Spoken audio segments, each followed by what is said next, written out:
خواتین کے لیے باجماعت نماز پڑھنے میں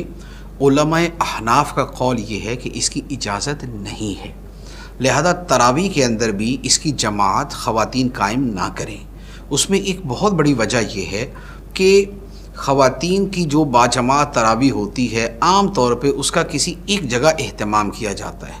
دوسری جگہوں کی خواتین وہاں پر جاتی ہیں۔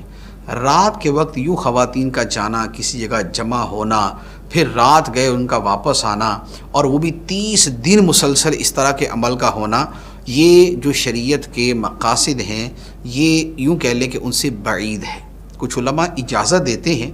اور لیکن یہ ہے کہ جو احناف کا ایک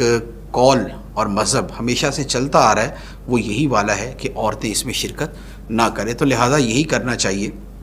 کہ تراویح جو ہے وہ اپنے اپنے گھر پہ پڑھی جائے، سورتوں کے ساتھ پڑھ لیں اور ضرور پڑھیں، سنت موقدہ ہے، لیکن یوں جماعت کے ساتھ اہتمام جو ہے یہ نہ کیا جائے۔ بعض جگہوں پر جہاں جماعت کا اہتمام ہوتا ہے وہاں کا جو ماحول ہے اس کو شاید زیادہ کھلے الفاظ کے اندر بیان نہیں کیا جا سکتا۔ میں چند ایک جگہ پر میرا اپنا جانے کا اتفاق ہوا، یعنی گزرنے کا اتفاق ہوا وہاں سے، اور وہاں جو تراویح کے لیے ماحول بنا ہوا تھا تو بس اس کو تراویح کا ماحول تو نہیں کہہ سکتے، کسی میلے ٹھیلے کا ماحول کہہ سکتے ہیں۔